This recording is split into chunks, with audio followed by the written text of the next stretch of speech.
What led to the breakup of the team? I heard, I don't know how true it is, that Pat Patterson wanted to split you guys up and basically, make you into a big star, and they didn't really have plans for Marty. So I don't know how true it is. I guess you guys gave notice or something like that to WCW at the time? Well, what happened was we were at this shoot for a cereal box that was coming out. It was me and Marty, Road Warriors, Beefcake, and like 2 other singles guys. Right. Everybody was getting $5,000 a piece for it. Marty and I were getting $2,500 a piece. And we, they were telling us, well, because you're a tag team, you get split the $5,000. With the Warriors, we're getting 5 and 5. Right. And we got wind of that. So Marty got hot. And he was hot, and man, that's bullshit. I'm gonna give him a call. And I said, all right. He goes, you stick with me? I said, yeah. I said, we've always stuck together. So, but I didn't know he meant, I'm going to call and give our notice. So he calls up and apparently threatens, we're leaving, going to WCW. And this whole time that he's been saying, and the whole time prior to this, he's been saying he's been talking with him, he can get us a couple $100,000 there, to go there. So he calls me up and goes, well, oh no, I get a call from Vince. I'm sorry to hear you're leaving. I went, what? And he goes, well, Marty called, and apparently you guys were, upset. I said, well, yeah, we're upset. It's pretty unfair. He goes, it's not a problem. I'll give I'll send another $2,500 each to you in the mail. Right. And that's the thing. Marty never did any of that kind of stuff. He didn't just say, that's unfair. He would go off and burn that bridge. Right. I mean, Marty wasn't that much of a. He would just. Right. Put a flamethrower to a place, and that was it. That was the answer. So, so I said, well, that sounds fine to me. I said, because I don't want to leave. And he says, well, Shawn, I'm going to tell you what. He said, well, if you leave, that's fine. He said, but you've always got a singles career here. You've always got a career here, period. He said, but I think that, he said, you're getting, you've matured now. You're getting to the point where, you're not fucking up like you did way back when you first came in. He said, I think you're going to be a big star in this business. So whenever you want to do it, you let me know. And I said, well, I said, really, with this, with Marty having done this without asking me, I said, I gotta be honest with you. I said, I think it's that time, because I think that's sort of the last straw. I said, plus, I want to move on. So he said, well, just let me know. So I hung up with him and I called Marty. I said, what are you doing? You giving her a notice? He said, well, you said you'd stick with me. I said, well, yeah, I thought you meant, Right. I didn't know that meant you were going to call and tell them we were quitting without, consulting me first. I said, because I'm not just going to get up and leave.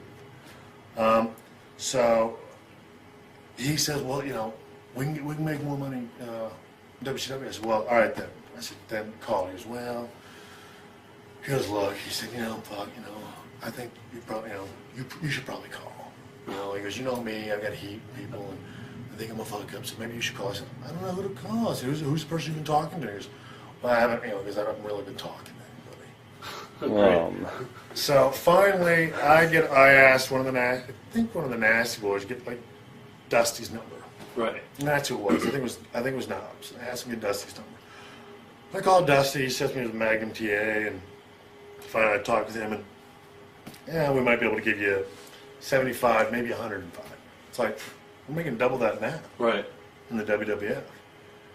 We weren't, but we were probably making, 150, 180-ish. So if we're going to move, we'll at least make some more money.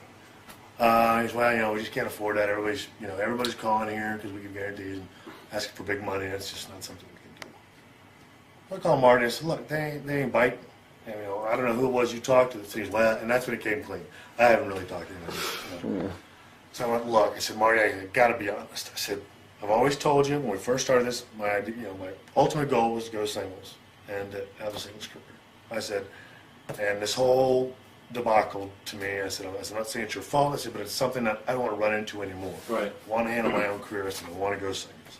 Because I think it's time for us to work that angle that we've always talked about. Because we used to always talk about eventually we're going to have to do, the angle. So, he was a little upset, and then, then he goes, what's supposed to happen to me? And I said, well, what's going to happen with both of us? We're both going to then get judged on wherever our careers take us. And he was upset, and I was the prick for doing it. Obviously, I was the prick for a lot of things, just because I was one to speak up.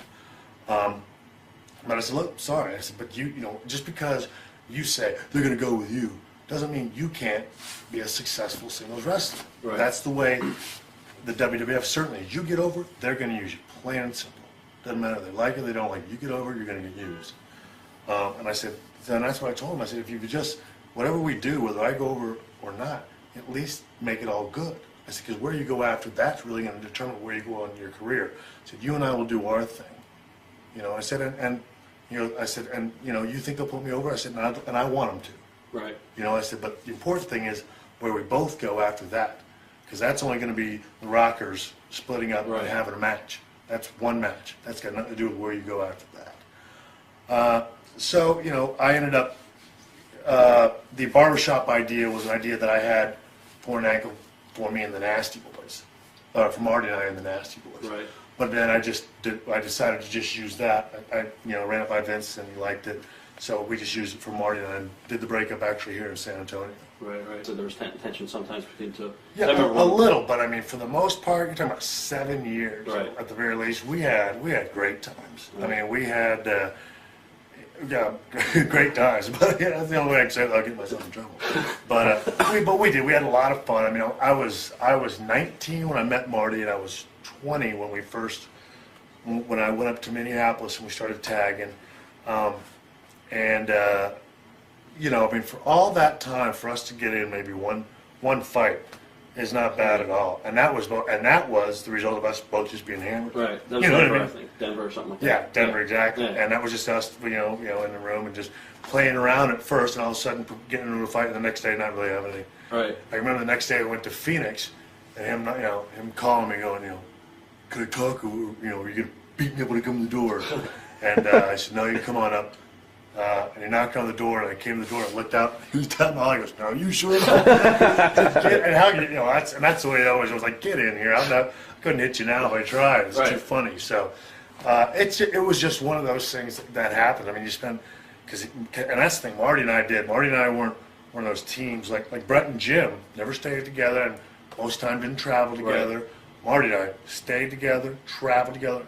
I mean, and everywhere we lived in the same apartment complex. I mean, he and I were together, Right. 24 hours a day for 7 years. So I personally, I say one fight, I think it's great. Right. Yeah, a lot of guys basically back in the day, they just went through the motions, and I mean, they still do today. And Right.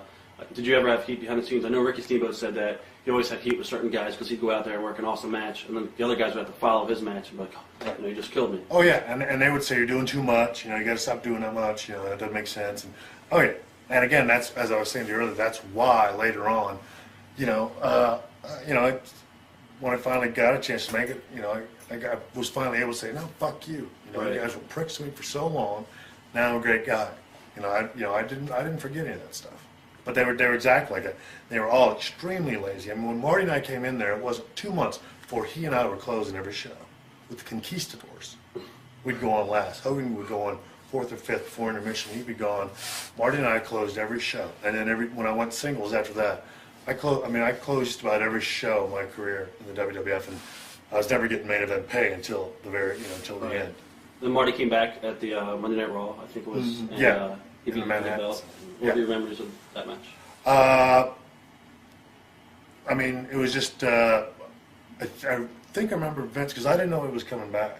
I remember Vince springing it on me and, you know, saying, sounds like a good idea to me. Oh, that's cool. I mean, I would have liked to have, because that angle between Marty and I never, because he came in and out, Right. never got, what it could have been, and every time he came back, I told him that. I was like, why didn't you stay here? First thing you did wrong was shoot yourself in the foot, Right. So, but I mean, the match was good. It was in that Manhattan Center. It was one of our, I think it was one of the first, Monday Night Raws. And the Manhattan Center was a great environment, very jumping atmosphere in that small place. Right. So I thought it was cool. And working with Marty was easy because he and I knew each other like the back of our hands. Our timing was there. Stuff you didn't even have to talk about. You could just see it on each other's face and know what was coming up next. Right. Brett having me or Marty, one of us in Chinlock, and he said, we're just going to stay here. Let's make him fix it. We can edit it up. Right. So, Brett and I are both, I can't remember if I was on the outside or I was inside with him, but we're saying, fix her up, and they were just, the ref was frozen. So we continue this match with no top rope, and they do their finish, the holding one phone Right. where they sort of, and we're trying work this match where there's no top rope, which Right. was extremely difficult. So anyway, we finished the match.